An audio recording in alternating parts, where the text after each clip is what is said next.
ఈరోజు నేను ఉన్న వాస్తవం మీ దగ్గర చెప్పదలుచుకున్నా. నా దగ్గర పంచడానికి భూములు లేవు. మిమ్మల్ని ధనవంతులు చేయడానికి ఖజానా ఖాళీగా ఉన్నది. ఖజానా ఒట్టిపోయి ఉన్నది. భూములేమో లేవు, పంపకాలు జరిగిపోయినాయి. ఈరోజు తెలంగాణలో 1,50,00,000 ఎకరాల వ్యవసాయ యోగ్యమైన భూములు ఉంటే 96% చిన్న సన్నకారు రైతులే. అంటే ఎకరము 2 ఎకరాలు 3 ఎకరాలే.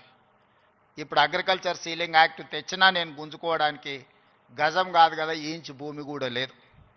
అందుకే మా దళితులకు, మా గిరిజనులకు, మా బలైన వర్గాలకు, మా మైనారిటీ సోదరులకు, మా తమ్ముళ్ళకు, మా చెల్లెళ్ళకు నా సూచన ఒక్కటే: మీరు ధనవంతులు కావాలి, మీరు గొప్ప వ్యక్తులు కావాలి అని అంటే రాష్ట్ర ప్రభుత్వం పంచడానికి భూములు లేవు, నింపడానికి ఖజానా లేదు.